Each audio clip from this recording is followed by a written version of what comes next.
Assalamualaikum warahmatullahi wabarakatuh. Pada kesempatan kali ini saya akan menjelaskan materi mengenai sistem pendidikan nasional dan implementasinya. Yang pertama ada pengertian pendidikan nasional dan sistem pendidikan nasional.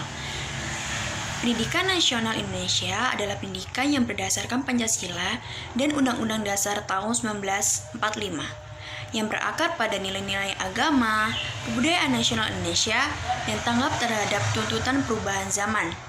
Kemudian, sistem pendidikan nasional adalah keseluruhan komponen pendidikan yang saling terkait secara terpadu untuk mencapai tujuan pendidikan nasional. Kemudian ada fungsi dan tujuan pendidikan nasional. Pendidikan nasional ini berfungsi mengembangkan kemampuan dan membentuk watak serta peradaban bangsa yang bermartabat dalam rangka mencerdaskan kehidupan bangsa. Kemudian tujuan dari pendidikan nasional itu sendiri yaitu untuk mengembangkan potensi peserta didik agar menjadi manusia yang beriman dan bertakwa kepada Tuhan Yang Maha Esa, berakhlak mulia, sehat, berilmu, dan menjadi warga negara yang demokratis serta bertanggung jawab. Kemudian ada prinsip penyelenggaraan pendidikan nasional. Yang pertama, pendidikan nasional diselenggarakan dengan cara demokratis dan berkeadilan secara tidak diskriminatif dengan menjunjung tinggi hak asasi manusia, hak keagamaan, nilai kultural, dan kemajemukan bangsa. Yang kedua, pendidikan diselenggarakan sebagai satu kesatuan yang sistematik dengan sistem terbuka dan multi makna. Yang ketiga, pendidikan diselenggarakan sebagai suatu proses pemberdayaan dan pembudayaan peserta didik yang berlangsung sepanjang hayat. Selanjutnya ada jalur pendidikan nasional. Jalur pendidikan nasional adalah wahana yang dilalui peserta didik untuk mengembangkan potensi diri dalam suatu proses pendidikan yang sesuai dengan tujuan pendidikan. Menurut UU nomor 20 tahun 2003 pasal 13 ayat 1, pendidikan dibedakan menjadi 3, yaitu ada pendidikan formal, pendidikan non-formal, dan pendidikan informal.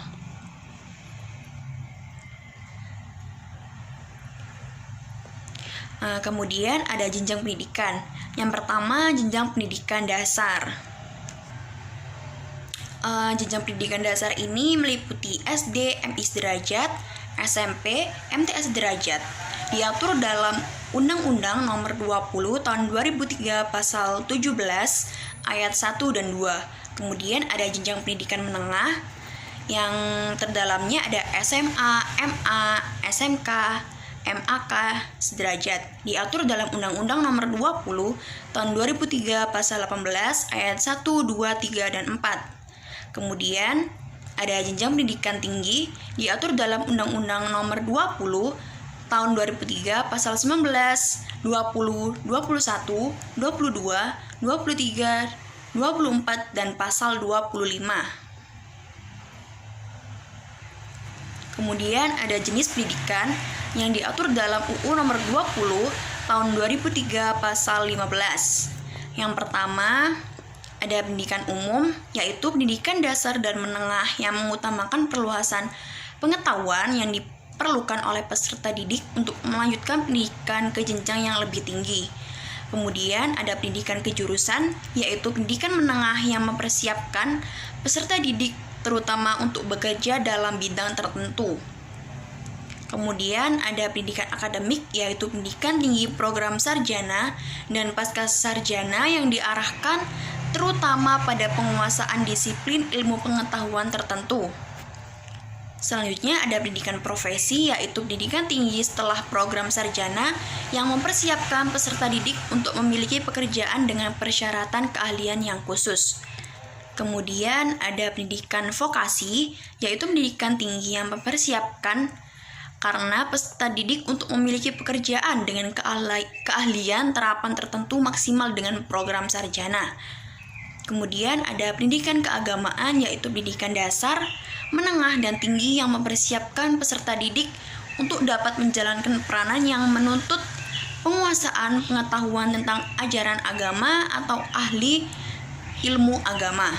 Dan yang terakhir ada pendidikan khusus, yaitu penyelenggaraan pendidikan untuk peserta yang berkelainan atau peserta didik yang memiliki keterbatasan atau kecerdasan luar biasa yang diselenggarakan secara inklusif atau berupa satuan pendidikan khusus pada tingkat pendidikan dasar dan menengah.